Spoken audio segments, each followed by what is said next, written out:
There's a healthy way to be an introvert. Believe it or not, I actually consider myself an introvert. Do you? I do. Do you? And I was talking to my wife about this, and she's like, oh, yeah, that kind of makes sense because my happy place a lot of times really by myself. Maybe because I'm constantly around people. So you like to like have that moment of just like decompress? I mean, one of my favorite things to do is, and this is not healthy, I know this is a lot about health. One of my favorite things to do is go by myself, go to a cigar lounge, smoke a couple cigars. You like cigars. I've seen that, yeah. I love cigars. It's like my one vice. That's okay, yeah. I'm like, listen, if I'm gonna do anything horrible for me, I really don't drink. Yeah. You know, I'm a very rare drinker. You know when I drink? When I go to Europe. Oh, because it's so different. It doesn't bother me. I don't get hungover. Really? I don't get hungover. I don't get inflamed. I don't have issues.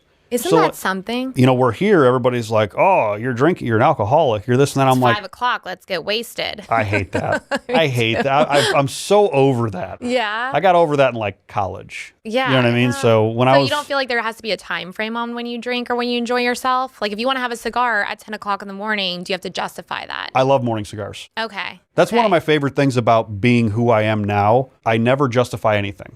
And I never have to. I love that though. So that's my big thing is my internal happiness. Mm-hmm. So I've learned how to do this where I was always I was a police officer for 12 years before I got into business. Service. Thank you. I appreciate it. Yeah. So I was a police officer and I was always kind of on the bubble, right? You're always in the public.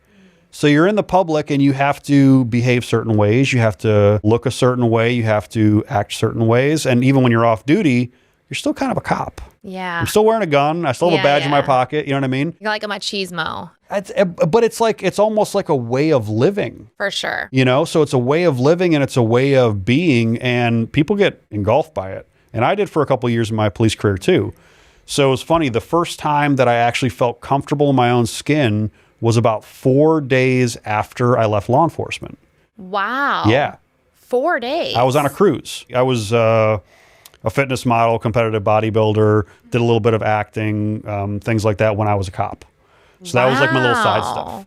So I befriended a lot of people in that space. Yeah. So I got invited to go on a cruise that was a talent cruise for like new talent. And I got invited as a VIP special guest. Wow, so I'm hanging out with all of the judges and all of the talent managers and all of these agents that I'm friends with. The guy who invited me, his name's Big Billy Clark. First time I ever met him in person was when we went on this cruise.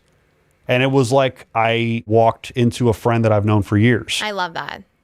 So we have this great cruise experience. And I was probably a little tipsy when I said this, but you know, I was talking to him and a couple other people. These 2 other guys were models. And we were all hanging out. And I'm like, guys, this is the first time I felt like myself in years. Really? After almost a decade in law enforcement. Because I always had to hide it. So, you know, that takes me to today. And I'm in a place where I don't ask anybody permission. I don't feel bad about anything that I do. I do things that are on my happiness scale. Sure. Where it's like, if this makes me happy, you know, to a certain extent, I'm not going to be a degenerate. But, you know, if this makes me happy and it's on the trajectory of where I'm looking at success-wise, you know. Yeah. So I always have goals and I always have dreams and aspirations, whether it's for the day, the week, the month, the year, or 10 years from now. So important. So when I set these goals, I look at it in a way of, is this going to further me or is this going to hinder me? I love it. Yeah. You know? Oh, yeah. It's powerful. So is smoking a cigar at 10 o'clock in the morning, is that going to hinder me? No, I don't think so. Might make my day better. Yeah, if it's going to relax me. It's a relaxing experience for me. Yeah. We can turn that back into like food and working out and everything. Yeah. Are these choices that I'm making going to further my cause or are they going to hinder me? Yeah. And immediately, if you ask yourself that question on everything that you kind of do throughout the day, and yes, we're going to enjoy. Of course. That's what life's Is about. having a couple glasses of wine going to hinder you? Maybe a little, but is there an enjoyment factor too? You have to live your life. Sure.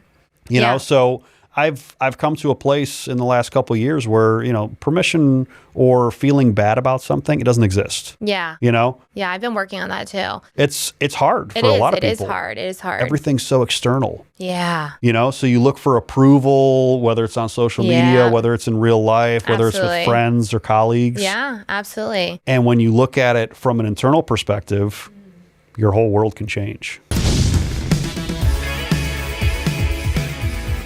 Thank you guys for watching. I really appreciate you paying attention. I appreciate you talking in the comments. I appreciate you guys messaging me. I appreciate you guys sharing this.